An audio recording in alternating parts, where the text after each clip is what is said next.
Hi, Reno. Sophia Soto with the Dance of Color. How are you guys? What's up, Sophia? I love that Great. beautiful smile. Oh, Yeah, it's you so do good have to a see great you again, smile. Reno. Hello. How you doing? Wonderful. Good. Congratulations on the show, first of all. I mean, amazing work, which I'm not surprised about. Thank But you. I want to ask first off, what is it about prequels that you think fascinates audiences, even if they technically know how the story ends? Yeah, I just think when you get connected to a story, especially one that was as good as Dexter was, when you have the opportunity to get more information on these characters that you love, you're just instantly in. What he just said. Yeah, Yeah. there's more depth that goes into these characters. I think sometimes they say in life, like, that somebody could have just said one thing, and whether it's an affirmation, there's one little sign that you saw that just changed the whole structure of your life, that lives with you for the rest of your life. Like, I think these are those moments that are formative, especially for Dexter. And we've seen what he's become, but and we know some of the backstory of how it started, but there's all these little, moments that actually mold him. And so Now people want to see more of that. we're really gonna know the backstory. Yeah. What was it about the script that stood out to you in terms of your characters? Like the first thing that stood out to you about them? And what were you kind of most excited to explore with them when portraying them? Well, for me, I think yeah.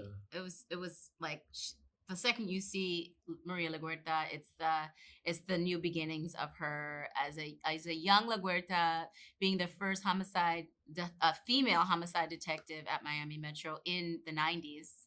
And so that was exciting because it's not like you're just stepping into her office. It's like she's working her way up to become eventually captain.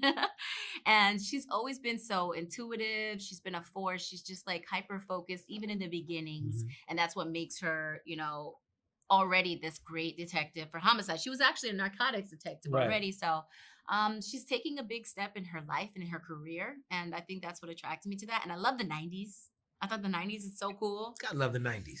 Yeah. And like I was reading all these little Easter egg moments. When they say when you drop these little Easter eggs of things that pop in that you remember from the previous show.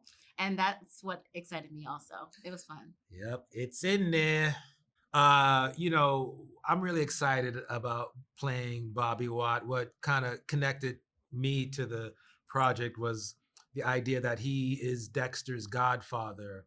And I remember the first scene that I read for my audition was a scene with Dexter and I, and just the way that he interacted with Dexter. I don't think we've ever seen that. You never saw it in the original OG Dexter because he didn't have like an uncle or somebody who knew him when he was a little boy. And that's me. I knew him when he was, 6 or 7 years old. And I love him.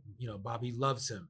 And so I think that's a really important relationship that didn't exist in the original show that we're getting to, see now in Original Sin. Yeah. And last quick question is going to be a fun one for the two of you. If you could do a prequel for one of your characters, which would you pick? In any project? Give them a prequel. Yep, any project. Oh, that's cool. It is super cool. Yeah, I'd probably say Linda Moon in the movie Be Cool. Yeah. I mean, there's some pretty awesome people I worked with in the movie, but if you can get the backstory of Linda Moon before she actually gets the record deal and she gets stuck in the girl group, like what's her backstory that made her, move to Hollywood to become a singer? And I would love to see what that storyline was. Yeah. For me, a prequel, I think what would be a kind of fun prequel would be my character, Carl, on Mike and Molly. You know it. Just do like a sitcom on, how he ended up living with his grandma and how he became a police officer and how him and Mike were best friends since they were, kids. Yeah, I think that... Hey. I'm gonna call Chuck Lorre. Give me a minute. I like it. That's not bad. Yeah. You do that. Well, thank you both so much for your time. Congratulations Sophia. on the show. I can't wait for everyone to see it. Reno, Thank Christina, you. you guys are the best. Thank you. Fanboys, professional artists, and professors. Maybe a nerd who's just like you, talking about the things that you like too. So I invite you to the NOC. In full color, you see me. The hard knock life. Comics, movies, and TV. Yeah. Pop culture with a different perspective.